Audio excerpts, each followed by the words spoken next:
Welcome, friends, to episode 2 of Easier Ways. I'm your host, Randy Hyden, and today's episode is, well, God, in all frankness, kind of a little afterthought. If you listen to the previous episode 1, you'll have heard talking a little bit about, well, baking into your plans worst case scenarios so that you have a plan B, plan C, and you're not as devastated when things don't work out as planned. So you can be a little more resourceful, a little more resilient, a little more proactive, and accomplish what you set out to do. And then afterwards, I kind of thought, I don't know. I think there's already a lot of people that plan for the worst, actually to the point where it turns into procrastination. Analysis paralysis might be another way to say it. They're overthinking, and typically they're focusing on worst case scenarios. So, yeah, kind of episode 1 would have been for people like that. Well, duh, I already figured out 50 different ways of how it can go wrong, and yeah, I'm kind of hesitant to move forward. So this episode, as you may have noticed, ending procrastination, deals the other side of the coin. When we're overthinking, which typically also involves probably a lot of emotions, we can name it a lot of things. I just used words like procrastination, the resistance, the delay, the overthinking really is probably a really good word for this. The reason for this is one, typically because we have a narrative in our head that's very, very strong and very, very powerful, and it is based on previous life experiences. So there's a lot of truth here as well. Well, before I go together, maybe I should probably share a little story. So some of you may know that what we're going to be doing in all these episodes is talk about the principles and the practices that have helped addicts and alcoholics turn their lives around. Okay, and why that's something I can speak about is, well, I'm got it as time of this recording. I've got 16 years of sobriety going on. So my stories that I'm going to share with you typically will involve, in some shape or form, these principles and practices. So anyway, if you're not familiar with recovery stuff, the mentor is often referred to as a sponsor. Now, I won't get into the backstory in this episode, why mentors are called sponsors and stuff. But if you are familiar with 12 steps, you basically know this is the person that you've asked, and they've agreed to help you go through this process of self-discovery called the 12 steps.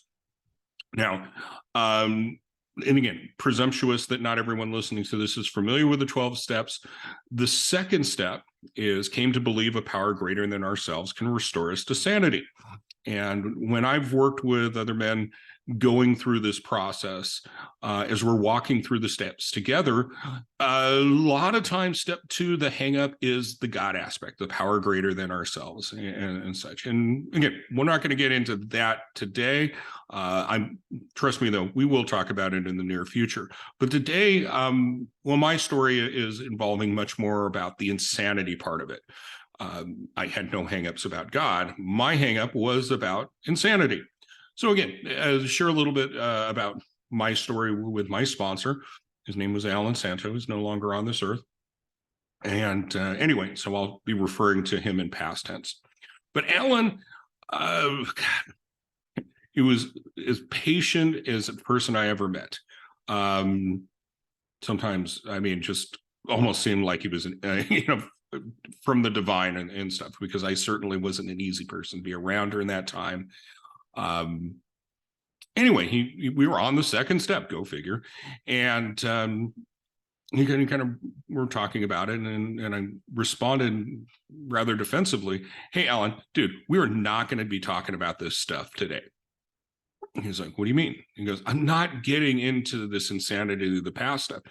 And he's like, again, what do you mean? What are you talking about? And it's like, well, I've been sober for a while now, well, over a year.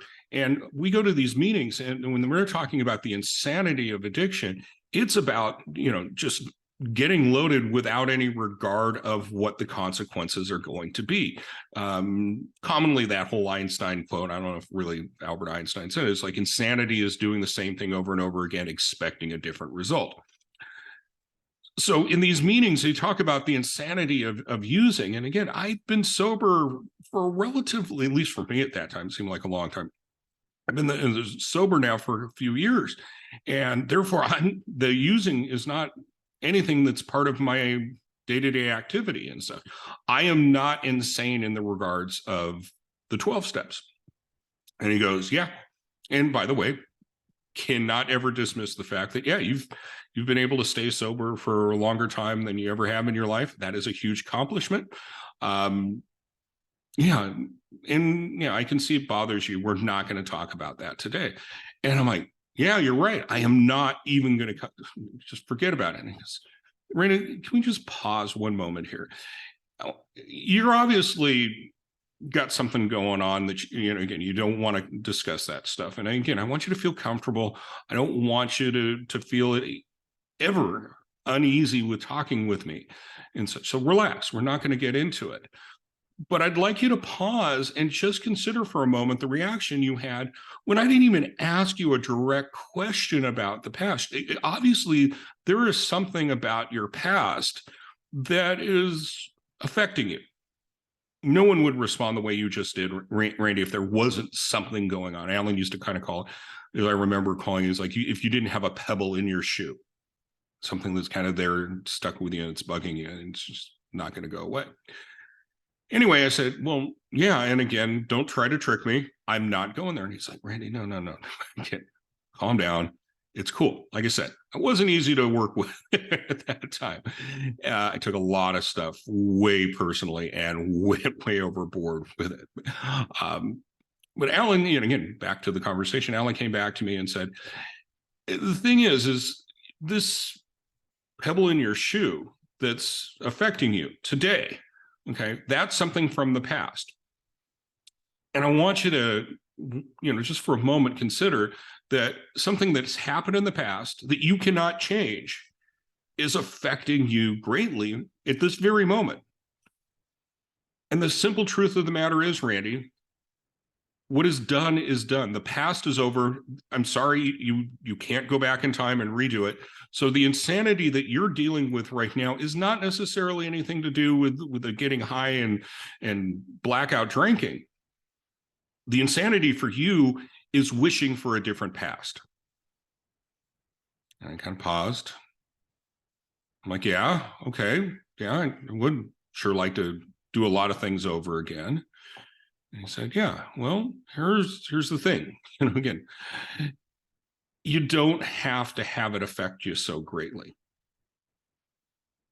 In fact, all in all, I mean, I'm not ever saying that this thing that we're not going to talk about today, Randy, can rest at ease and stuff. But whatever it is that's affecting you so greatly today and such, it's obviously important to you, but it doesn't have to be as important. It doesn't have to have the same type of power over you as more. So yeah, I'm not going to ask you ever to forget what's occurred that is so influential in how you live your life now, Randy. But we do have a means to go through of self-discovery to understand the causes and conditions. We'll get clarity on the causes and conditions that brought you to this point in time so that you can make some informed decisions on what ideas no longer serve you. Once again, things that were important to you, some ideas, your worldview, your self-identity, you can reevaluate those things. And if these ideas still serve you, great. They're beneficial, hang on to them. If they're no longer beneficial, they've become a liability for you, then you can reconsider this belief about yourself, about the world. And I'm like, okay, all right. So yeah, why I share this with you again is these old ideas typically are what are affecting people to make the decision to move forward and get into action on something. Because again, as I mentioned on the previous episode, What we're talking about here is not getting into action about things like, I don't know, taking out the trash, walking the dog, whatever it may be, that you're just, I'd rather watch this movie on Netflix right now than do my chores that I should do. Not that kind of procrastinating. We're talking about something much more like, the examples I used last episode was, hey, if you're single and you want to be in a relationship and stuff, going out and trying to get into, date some people, be intentional about starting a relationship. Or if you're in a job that you don't like anymore and want a new job, well, yeah, you update your resume, put the resumes out there, go on some interviews and stuff. That type of getting into action, something that's going to be a lot more life-changing than these things that basically would be your laziness. What we're talking about, again, is overthinking these big things. And heck, since I talked about sobriety at the beginning of this episode, yeah, like getting sober or staying sober, whatever it may be. Again, I'm referring to lifestyle type of life decisions. So, yeah, if I'm planning on moving forward and, gosh, I'm going to get sober, or I'm going to, again, I'm deciding I'm going to stay sober. And I don't know, maybe I should do this, maybe I shouldn't do that, whatever. And again, I'm overthinking this. And I'm just stuck. I'm in analysis paralysis. Again, frankly, at least I can speak for myself and, well, a lot of the men that I've talked to and worked with and stuff. It's pretty frustrating. In fact, some days it can be enough where you would say that it's hell on earth and stuff, because logically in your mind, you want to move forward and you want to do this, but there's something that isn't in your conscious mind that's holding you back. Because the old saying, actions speak louder than words. I can say all kinds of things that, hey, I'm going to write a book. Well, and I can plan it, I can talk about it and all this kind of stuff. But until you start writing the book, I'm still basically in this decision-making, this analysis paralysis kind of stuff. So again, one of the things a different man shared with me, his name's Michael Moon, he was referencing advice a friend gave him, that the anxiety involved is really much more about the choice. Again, the challenge here is the indecision. Again, we haven't made a decision. There's indecision going on, and that's why it's a challenge. And of course, the longer this indecision goes along, it just amplifies the anxiety, the regret, the resentments, these feelings that are uncomfortable.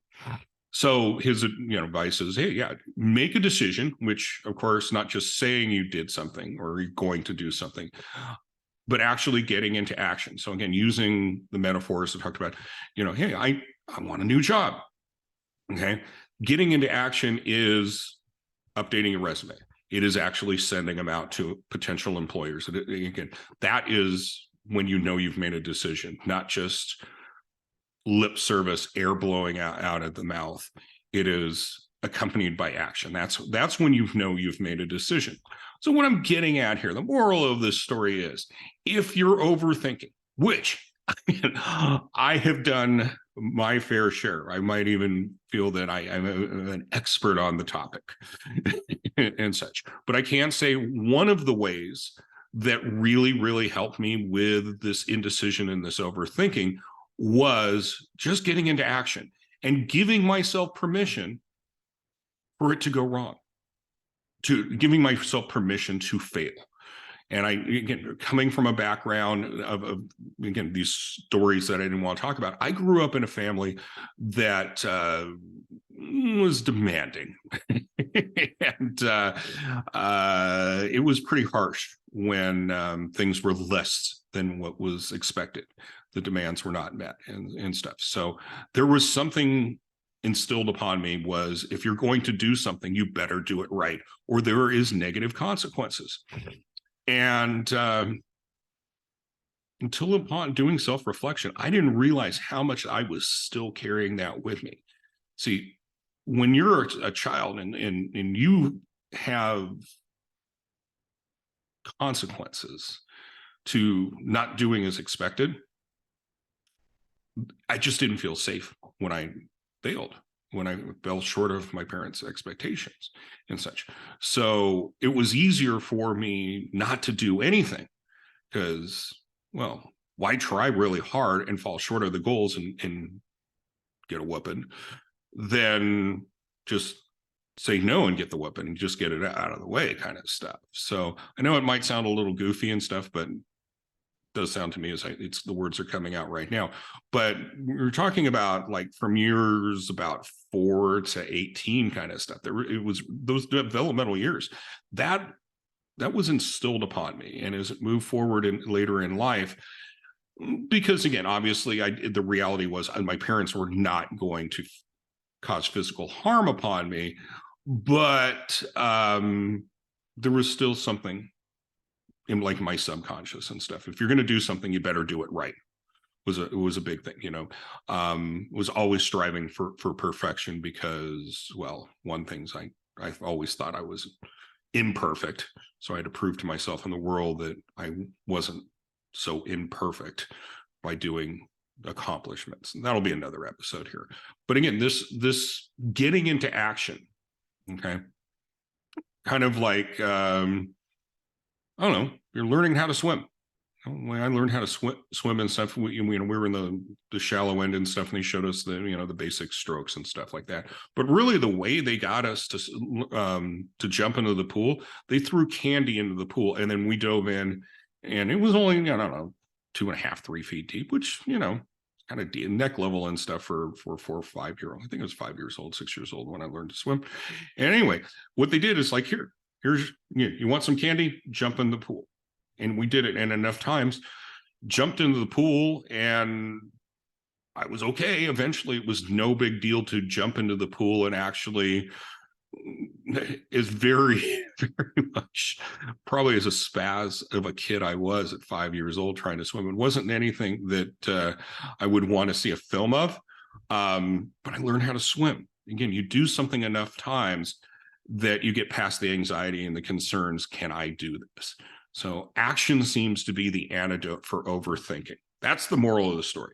So again, if you're someone for things big or small that you just kind of seem to be stuck, my suggestion, and test this out. In fact, actually, you know what? I could be totally full of it right now.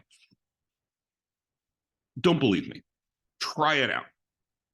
Do something, and it doesn't need to be anything major. Again, much like just jumping into the pool, it can be little baby steps. Okay, so if you want a new job, just update your resume. You don't have to send it to anyone. Just go through it and update it. It might be a nice exercise because you can be reminded of your accomplishments. Okay, spending some time, focused attention on what you've done well, that enough that you'd want potential employer to know about it, whatever it is. I don't know, it's your life and stuff. Could be just something that you haven't missed work, for a year. I don't know. But again, contemplating what you've done well for a little while, update your resume. That's an action. Okay. Taking something of that nature. I'm sure you've got the ability right now to, one, know what you want to accomplish, and two, what the next baby step would be towards it. And maybe you have updated your resume and you haven't sent out job applications to any employers, or maybe you have and you haven't gotten any replies back. It's a competitive market, perhaps, in your field, and you're feeling discouraged. Send out some more, or maybe tweak and update your resume. Do whatever it's taking to get into action, move just one step closer to your goal. You want to lose weight, okay? Do something like one healthy meal, okay? One push-up, whatever it may be. Again, I'm just trying to get the gears spinning, but action, I could be totally wrong. Let me know if this is a bunch of blarney, okay? If everything I'm talking about is wrong, I'd like to know about it because I don't want to perpetuate it. On the other hand, if it is something that's beneficial and helped you out, I'd really like to know that what I'm sharing here has helped another soul, because I'm just talking to my computer right now while this is recording. So yeah, give it a shot, test it. If it works, cool. Love to know how you've benefited from this little podcast thing. But if it doesn't work for you either, let me know. I invite you to criticize anything and everything I share with you, not just in this podcast, but all podcasts. Okay? Thank you so much for sharing your time, taking a listen in. The next one's going to be a good one, so stay tuned. Episode 3, right around the corner. Till then, take care, friends.